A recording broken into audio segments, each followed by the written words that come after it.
Hello and what is shaking, everybody? Welcome to a new episode of the Wind Up Podcast. I am your host, Mike of MTGA Wines, and we've got another dramatic, news-filled episode for you today.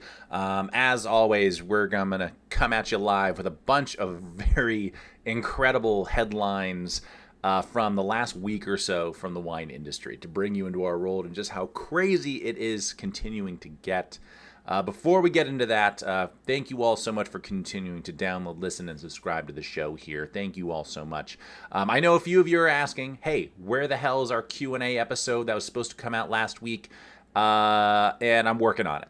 I recorded it in my hotel room in St. Louis last Monday while I was on the road. For some reason, between transferring it to my laptop, getting it edited, and trying to upload it, the file got corrupted. I couldn't get it transferred back to my computer for some reason. I have no idea. I'm typically pretty tech savvy, but I have to re-record it. So this week, we're going to release this if you're listening to this on May the 7th. And we're going to get that Q&A episode out to you by this weekend. I do have to spend some time to re-record it, get it re-edited, and all that stuff. Stupid technology fighting back against me, which is annoying, but we will get to your questions. I promise. We got them coming down the pipeline. But I wanted to get this episode out on time as it should be scheduled because the headlines this last week, my goodness gracious. It is, let's just read them off, shall we? Let's just read them off real quick. In order, we're going to cover these. It looked like Napa's most promising wine empire. What happened? Oh, tough one there.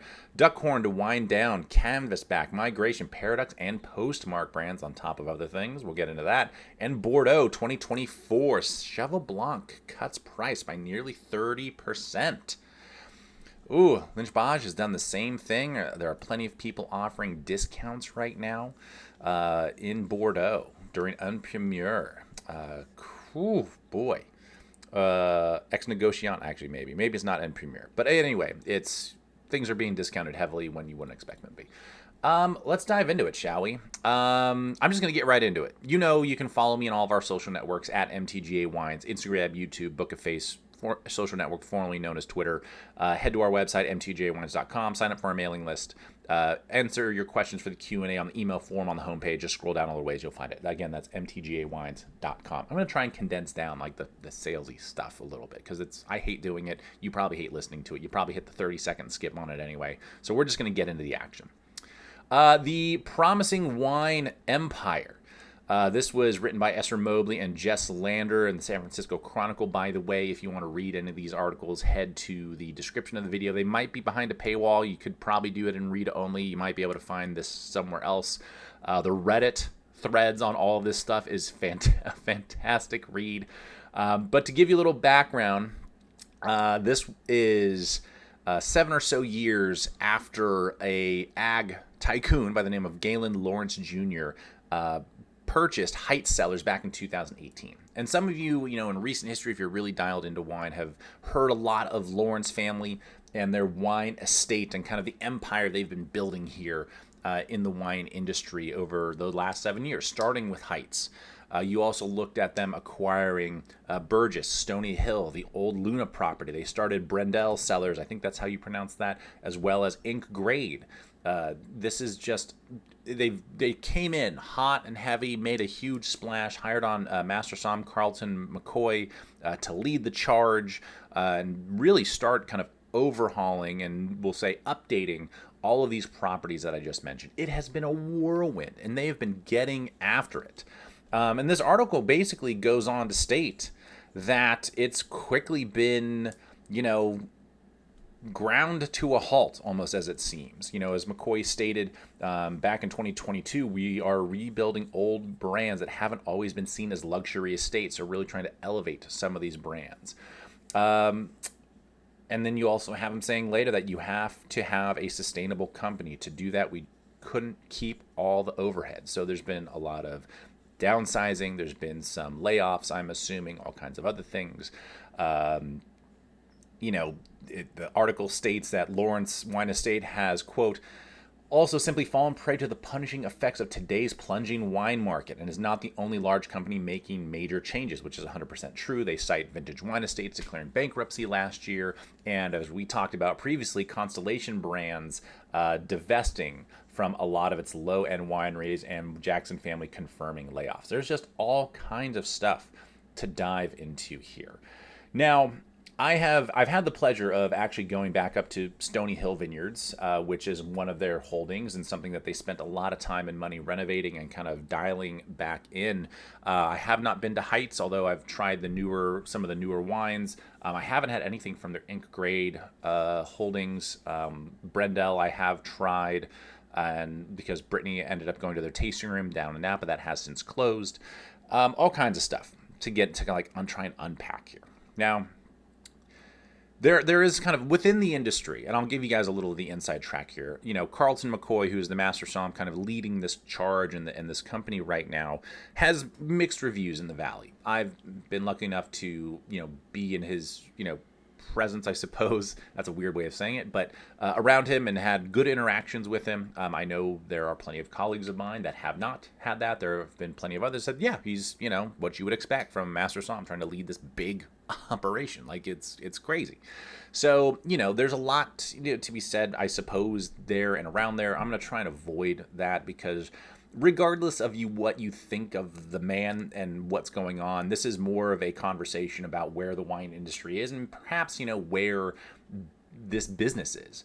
It seems, for me, kind of looking through the tea leaves here, that this is very akin to vintage wine estates last year, kind of getting out over their skis, buying a lot of property, making a lot of investments, capital improvements, and frankly, just a slowing wine market that is grinding things to a halt. It seems to be they seem to be a little bit of a victim of that. I believe it's stated, in the article there somewhere that, they charge for, I think, one of the Heights tasting experiences, and this is one of their cheaper experiences, $125 a person, and that does not break even for them, which I think is a huge problem. We'll get into that in a second. Because, we've talked about, you can go back and, listen to our tasting fee episode. I know no one likes paying tasting fees, but there's a reason why they exist. You also have to keep in mind, and I'll tell you from my experience up at Stony Hill, the wines in essence doubled in price since the acquisition and have become far more expensive. I spent way too much money on a 6-pack of wine because they were Mike Collini's wines. For those of you that don't know, Mike Collini made the wines up at Stony Hill for 40 years until he was kind of let go, pushed out, maybe. We don't know, kind of. And that was during kind of the Long Meadow Ranch era, and then when that was purchased, then Lauren's family purchased Stony Hill from the Long Meadow Ranch family farmstead. Some of you know that restaurant in the Valley as well. So hop, skip, and a jump for that brand. And I have to say, first impression of going up there and seeing the place and what they had done with the place, I was like, God damn, they really put in a lot of money into this. They've renovated it a lot. The experience was, albeit we were a bunch of industry people doing this, so the experience was a little different for us. The host was trying really hard to garner our attention, and frankly, we've been drinking these wines for 30 years. So spare us the story. We already know it. We just want to come up here, get to know you, get to know the place and kind of what's changing or how things are going up here under kind of this new leadership. It was a little sterile, fine tasting experience, but a little bit sterile. The wines were fine. There was nothing particularly you never rubbed the wrong way. It was a good time. We had a good time up on the hill. And it's a beautiful spot. The wines were delicious, so on and so forth and such as. I've had the pleasure of trying some of the new Heights wines, as I mentioned. Haven't been to the site, based on some of the photos and the article and others that I've seen. Man, the place looks spectacular. It appears as though they kind of went the fine dining route when it came to their tasting experience, trying to live up to almost maybe you're probably not going to get a Michelin star, but have that level of service. Very dialed in, very pristine kind of lines and stuff of that nature. And I think it begs the question for me, and kind of going back to that $125 experience that doesn't pay the bills, is so what are you expecting? What were the goals here? And I think the quote that is that Carlton had in this article, was we're trying to, in essence, I'm paraphrasing here, that we're trying to revitalize brands that haven't been seen as luxury brands. So they're really trying to elevate these things. I think my only real bone to pick here, if I was going to pick one, is that that's not necessarily what Stony Hill and Heights have ever been known for, or Burgess for that matter. They obviously have a huge amount of history. They obviously have a great pedigree here in the Valley, but luxury and kind of dialing in, what is almost this like Michelin star restaurant experience isn't what those brands were all about. Yes, you probably, for like the case of Heights, you probably need to start charging for tastings and not just giving away for free, because that is a huge cost center for wines, as we've talked about on the show quite a bit.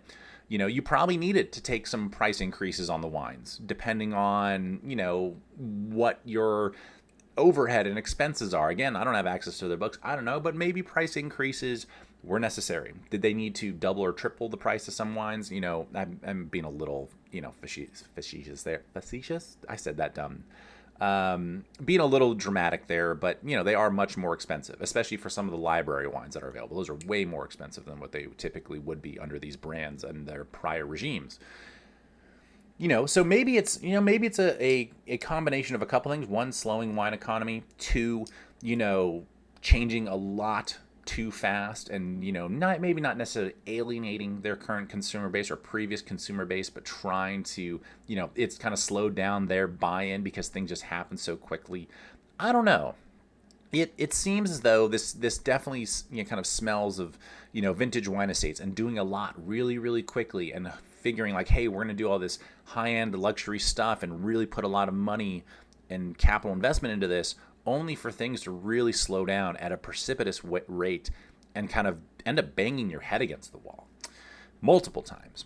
So, I don't think that there's anyone, regardless of, as I mentioned, your opinion of Carlton, in the industry, or Lawrence family as a whole and how they've kind of operated and trying to, as they state, kind of revitalizing these brands as luxury brands. Whatever you think of that, I don't think anyone's sitting back here hoping that they fail, Heights, I grew up with some of their kids. Like, that's a label that I've been drinking since I was very young, right? I'm very familiar with those wines and have been historically. Stony Hill's the same thing. Shoot, the HBIC herself played bocce with Mike Collini the entire time that she was been on this bocce league before he passed away a few years ago. So, like, there are some really amazing heartstrings attached to these places. And I think for me, it's always a little bit of disheartening when you see kind of a legacy brand sell. I think back to when Mondavi sold to Constellation back in the early 2000s. I was in high school at the time. You're like, shit, no one's impervious to this kind of thing. So now, having seen that, having been a part of a company like Boisse Family Estates and working there for 6 years and seeing what they did with Raymond, what they're doing with Buena Vista and Deloche before both of those, of trying to kind of maintain these legacy brands, it's a tall order. You can't just do it. You still have to, obviously these brands that have maybe fallen on hard times need to be revitalized. They need some work. You're going to have to get under the hood and really check in on things and see what's going to work. It's not easy. It's really, really difficult, especially when you have brands that are historically, maybe focused on the wholesale side of things right now. We've talked about like retail and restaurant sales for wine have been dropping every year for the last 4 years. So like the wine industry and the wholesale game's not in like a full-blown recession. It's like not, I wouldn't say a meltdown either, but it's not good out there right now. And I'm not really sure, in the last 7 years, maybe there was some writing on the wall, maybe there was some smoke, but no one said, hey, there's a fire. It's maybe that's a poor analogy for California and Napa right now, but hey, that's all I got. I don't know. It's, I think that when it comes down to stuff like this, I mean, it sounds like maybe they're trying to course correct and figure things out.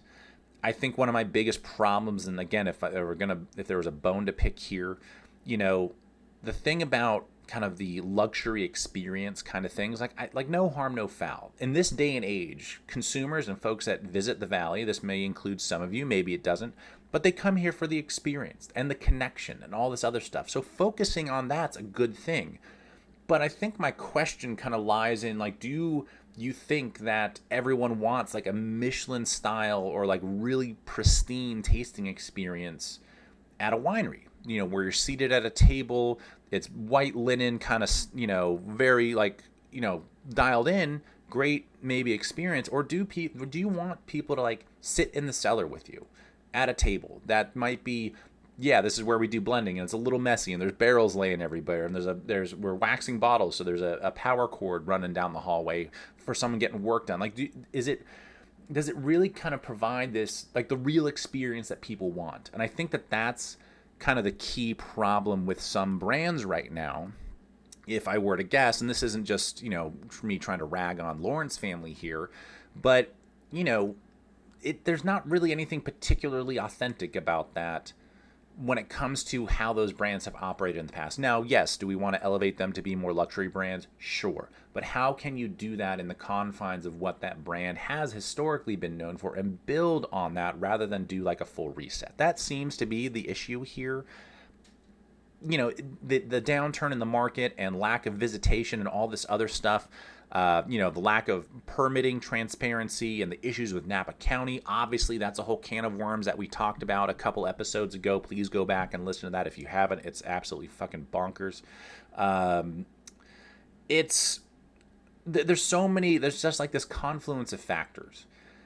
And, as we all sit here and kind of shake our crystal 8-ball and figure out, which way is up and where is this industry going right now in a very tumultuous time, we keep seeing these shots across the bow of big companies and these, quote, like empires that are having rough goes. Which brings us to, frankly, the next article, which is Duckhorn, to wind down Canvasback, Migration, Paradox, and Postmark brands.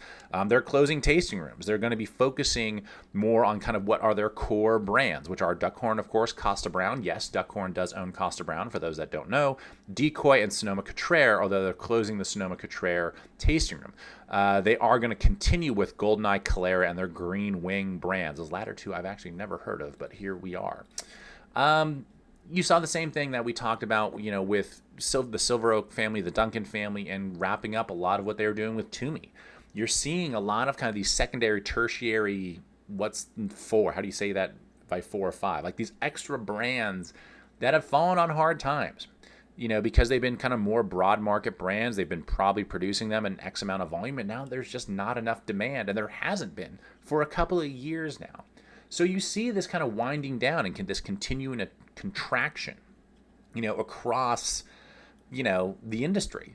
And when you see, bringing us to our third article that I mentioned, when you see things like Cheval Blanc being discounted 30%, you see, Grand Crus or, First Growth being discounted heavily, you're like, oh shit, like it's really hitting everybody really hard. Like these wines just are not moving at the rate at which people expected. And the slowdown's been happening for some time. It seems to me, and again, I don't want to hate on anybody here, but it seems to me that people were just riding the high of the last 14 years, and the blinders were on. And they continued to expect unmitigated growth like we've seen in the wine industry. Since the Great Recession, the wine industry, the alcohol industry maybe in general, but certainly the wine industry, has exploded. The amount of investment, the amount of new brands, the amount of people getting into it, the expansion in terms of production and scale of everything has just gone crazy. And you saw it, and this was, quite frankly, we saw a little shakeup, and I want to say 2016-17, because that's when myself, along with some friends, we started our kind of traveling roadshow of wineries. We saw like a little slowdown happening. And we're like, we need to get out there and we need to get in front of people. That's how, for those of you that have attended some of those events and been a part of these collective tastings that we host around the country, that's how that started. It was, hey, we need to find the demand for our wines because it's, we're having a little bit of a tough go. Tourism's down. Sales aren't where they want them to be. We need to be creative. Let's get out there. And so we've continued that, and many other wineries and companies have partnered together to copy and paste, our program and go from there, which is good on them. Like, get out there, go sling some juice. And then 2020, and this is, unique to Napa, and then 2020 happens, COVID, the whole nine, happy hour continues to get earlier and earlier and earlier. We also have, fires roll through our area, and going into 2021, we saw this boom, the busiest and the biggest year that Napa had arguably ever had. People coming out in droves once they could travel again and were comfortable traveling again after being locked up for almost a calendar year, right? You saw people buying wine hand over fist because we're hanging at home all the time. We're not going out to eat. We got to have wine at home so we can drink it here. And the sales were just flying out the door. And then you saw in the latter half of 2022, it was like the faucet turned off. And I shit you not, we talked about this in the industry. A lot of friends and colleagues, we talked about this, that come May and into June of 2022, business slowed down immensely. You had people starting to travel abroad again. You had folks all stocked up on wine and having to go back to the office. They weren't drinking, white wine with lunch, at their home anymore. Like everything started to shift again. And in 2023, we happen to have one of the bigger vintages we've had recently, a very hot, cool, but high quality year. You had people really hammer production growth in 21 and 22 post fires to try and, mitigate some of the losses they had from that 2020 vintage and stockpile kind of, wine so they could, go gangbusters. The only issue with that, of course, is that people aren't necessarily going to buy more wine because you didn't make a 2020. They're going to buy the same amount of wine, and that's it. I think that was kind of like this red herring argument of like, oh, we didn't make any wine in 2020, so we got to make so much more to make up for it. It's like, yeah, that's not really how that works, because you only have X amount of demand. If you bolster your production, you're going to end up with a lot of wine sitting around, because your client, unless you have some magical, list of people that are going to buy, time and a half, what they normally buy, or you've somehow opened up this new market that needs that wine, good on you. But otherwise, you're just going to have a bunch of extra stock.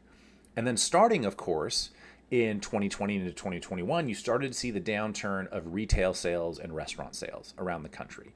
So you saw all this bolstered production trying to make up for lost time in 2020. You saw people getting back to kind of a normal lifestyle of wine drinking, with dinner and a couple times a week versus all of the time. I'm not proud of this, but Brittany and I were going through, during COVID, Brittany and I were going through like a case of wine a week, because we would open up a bottle of white wine sometime around mid-afternoon, early evening, and then when the evening came around, it's like, let's cook dinner, let's open up some red wine. It was a clean 2 bottles a day, and that doesn't count the cocktails we were having, right? So things changed. Things kind of got back to normal. And it appears to me, whether it's some of these big brands and companies we're talking about, or even some of us small guys, it appears that a lot of people weren't paying enough attention to that. It's not that they were being like totally ignorant, but it's when you see the bright, shiny thing of like growth and sales and exciting stuff happening, it's easy to get caught up in that. Shoot, I got caught up in that. When 2023 came around and we were making a lot more wine because of a bumper crop year, and I was excited, it was like, oh, this is great, despite the slowdown in the latter half of 2022, and things were pretty good in 23 for us, actually, from a sales perspective. So like, this is great. And then 2024 came around, and it's like, oh shit, like the rug is getting pulled out from underneath people now. Like if you were having a tough time the latter half of 22, that continued in 23, and it hit you really hard in 24, that's why you're seeing some brands really struggle, some big companies really struggle. Because I think, using Vintage Wine Estate as an example, you're having folks that kind of just were riding this big wave, not realizing that there wasn't another one behind them to catch. The tide's going out or whatever. I don't know. I'm from California. I'm not a big surfer. I've been surfing twice in my life, and I got up on a board maybe once out of those 2 times I've been surfing. So that's probably not a good analogy for me to use. But you're probably picking up what I'm putting down. Is that, and shoot, I had this with certain companies that I worked with kind of post-Great Recession as well, where they were expecting double-digit growth. And not just double-digit growth, but like 20, 30% year after year after year. And I'm looking at these budgets and these numbers. I'm like, dude, there's just no fucking way. Like, this is not happening. This does not exist in the realm of the wine business, save a Dave Finney or a Maomi, a Prisoner kind of brand that just blows up, right? Like, that happens so rarely. And I'm excited that you're excited about this and that there's great potential here, but let's temper some expectations. And I think, looking back at the last 4 years, no one was tempering expectations. People saw unlimited growth for more than a decade. They saw people drinking wine hand over fist. You saw just an amazing wine economy just burning down the highway, right? And, oh, hey, Freddie, what's going on? And from there, I think people got wrapped up in it. And now we're starting to sit here and see like, okay, like we need to find a way forward. And there might be more people that end up way out over their skis and end up having to divest from certain things like Constellation brands. You might see more Duckhorns or Silver Oak saying, hey, there are these other brands that we have that they're just not operating the way that we need them to. They're not profitable. You might see someone like Lawrence Family Estates look at all the investment and the money that they're spending to conduct certain experiences while also significantly raising the prices of their products and just not seeing enough consumer buy-in and be like, well, we got to change something here. We can't necessarily become like a bargain brand. You don't want to do like the Hublin thing back in the day with like what they did to Inglenook. I mean, they turned it into a jug wine brand after it had been one of the most iconic labels in Napa for a stretch. So you don't want to do that and completely bastardize something and destroy it. You still want to maintain some sort of integrity and whatnot. All right, bye, Fred. Our cat just walked in and out. Just came to say hello. So I don't know. Every company and business is going to have to find their own way forward, right? And I think, based on what I saw and the, folks that I talked to on the road, and this is the great state of Missouri, where we're shout out to everybody in, Columbia, Springfield, St. Louis, and Kansas City that we saw while we were on this trip. It was an amazing run. But let me kind of extol some of the things that's the wrong word to use. Like, I'm extolling the virtues of this. But maybe that's a good way to put that. Let me extol like the virtues of like being on the road and boots on the ground in a market for 9 days and talking to people about what's going on. Number one was the reaction to just Napa wine in general.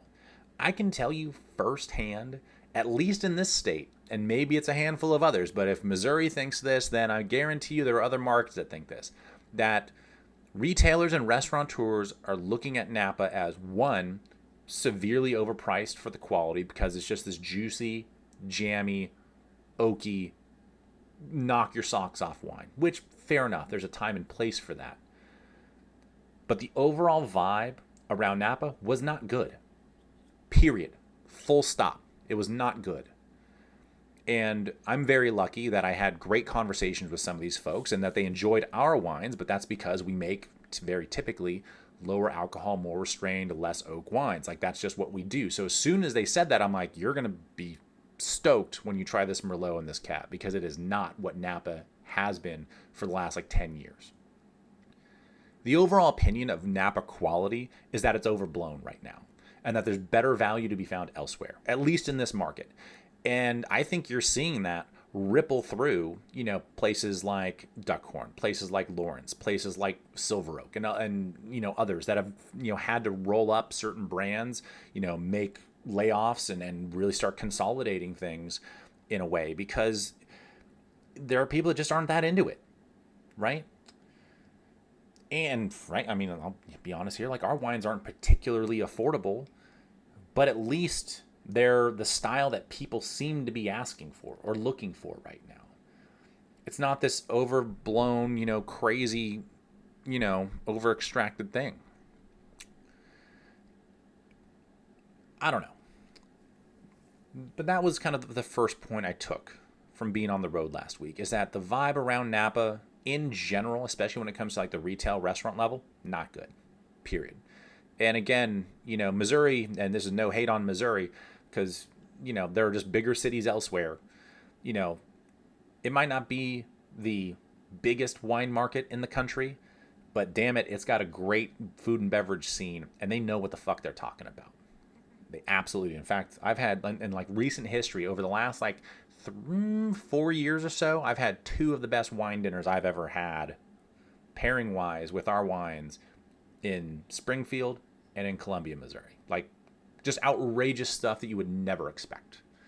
And I'm very excited to get back there and do more of these, because it's just they've got this great scene and they're looking for, wines that are more restrained and more to kind of what we do and kind of our style. It's really cool to see. Really, really cool to see. And folks are looking for great value. The brand name doesn't necessarily mean as much, other than it's reliable. Yeah, you go out to a wine shop and you see Silver Oak on the shelf. You're like, oh, I know what I'm getting with that. That's how I was actually. One of my favorite wines anytime I was traveling around the country to just drink, if I had it, if I saw it by the glass, was Flora Springs and their trilogy, their red blend.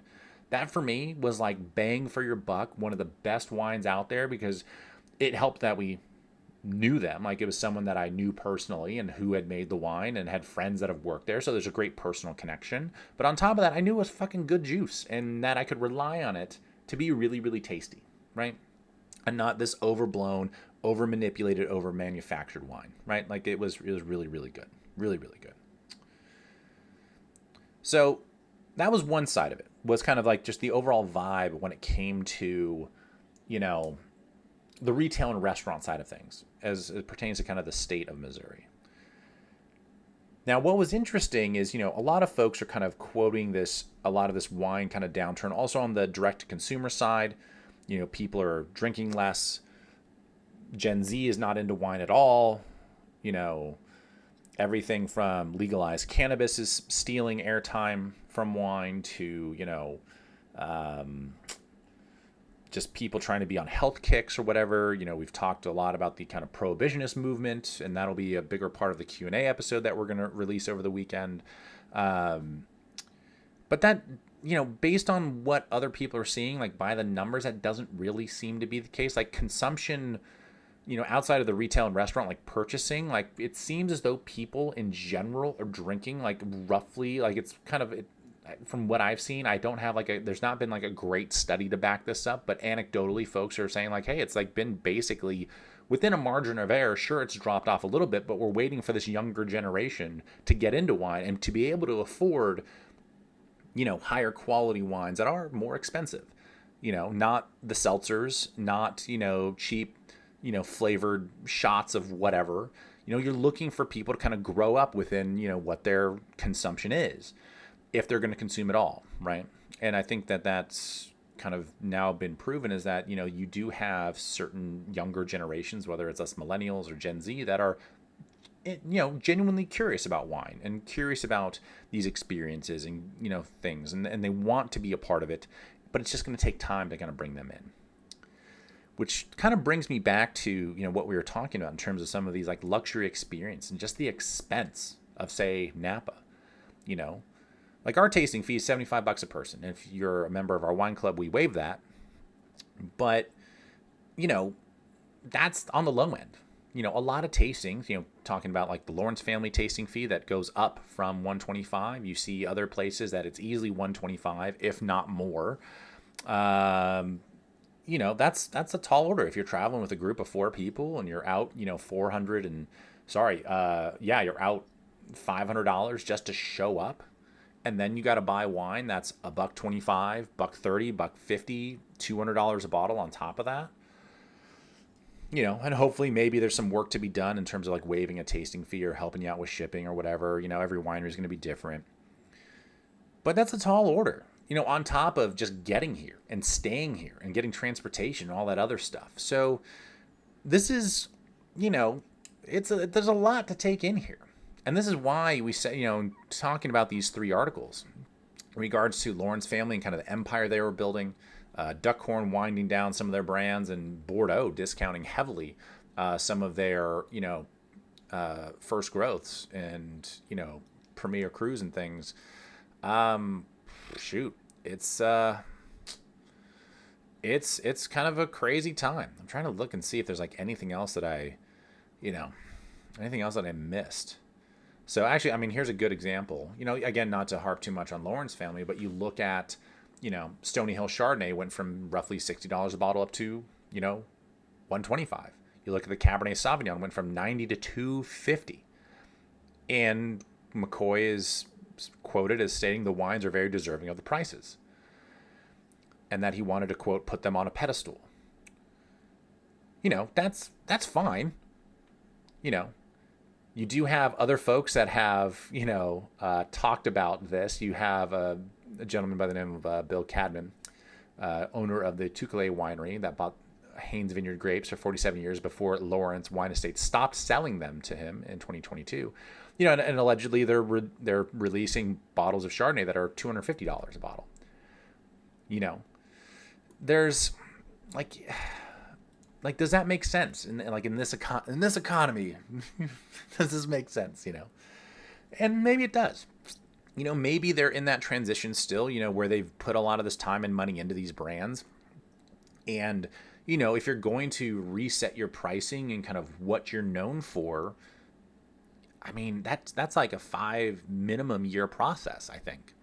I'm no expert in business. I know enough to be dangerous. But I do know that if you're doing these large overhauls and trying to make these adjustments to what have been established brands, it's going to take a long time, right?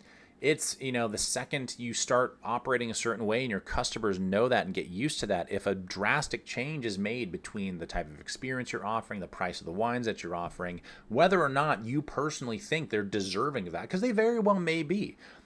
There might be a way for you to say, like, hey, these wines are objectively 2.5 times or more better than what we were doing previously.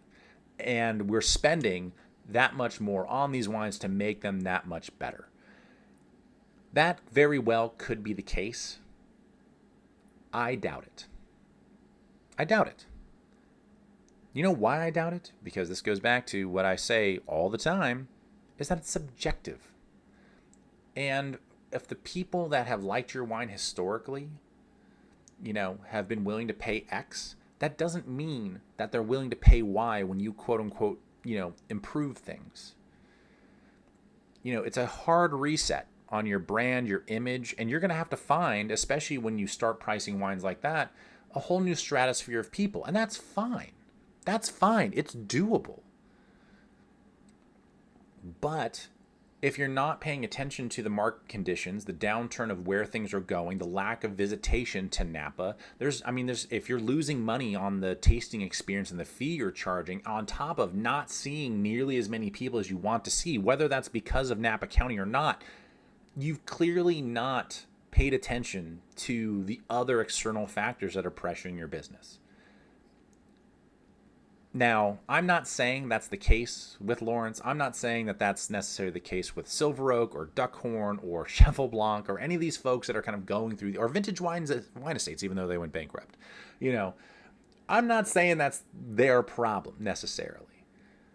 But if you're going to sit out here and try and read through the tea leaves, those are the things that you're trying to take into consideration. And hopefully, there are very smart people that work at any one of these brands and for any one of these labels. You have to assume that someone was pointing to a dark cloud and being like, I'm pretty sure that's smoke. And unfortunately, there might have been someone, higher up than them that said, well, it might be smoke, but it's not fire. We'll be fine. And here we are. Thank you so much for tuning in to this episode of the Wind Up Podcast. Again, if you want to check out these articles, please go show them some love. Those links are all in the description of the video here for you to check out. Interesting times, as always. I think we're gonna start to, I like these little news updates thing, especially at least at the beginning of the month, so we can kind of like dive into like what's exciting, what's new, what's happening in the industry, kind of the major things that are coming down the pipeline. Because a lot of this stuff, there's like a couple of outlets where if you're like really in tune with the wine industry, that you'll see this. But for the most part, you'll never see. This is not going to make national news. This is not that kind of stuff. But if you're really into wine, this is the kind of stuff that you should be aware of, in my opinion, especially if you're just curious about the state of Napa, the wine industry, and why things are easier or harder for you to find, or why certain wines have gone up incredibly in price without really knowing that maybe it's sold and things have changed and it's trying to be more of a luxury brand or whatever the case is, right? So hopefully you get a little bit more of that information here. Thank you all for tuning in. Again, follow us on all of our social networks at MTGA Wines, YouTube, Instagram, the Book of Face, and the social network formerly known as Twitter. Head to our website, mtgawines.com. We're just getting through our spring release, so if you're on our mailing list, that's going to be in your email inbox here shortly. You can sign up for our mailing list on our site. There's also more information on our wine club, our wines, all that good stuff. If you need to submit a question for the Q&A, slide into our DMs or scroll down on our homepage and fill out that email form, submit your questions that way. Have an excellent rest of your day. Love you guys. Mean it. We'll see you next time on the Wind Up Podcast. Cheers.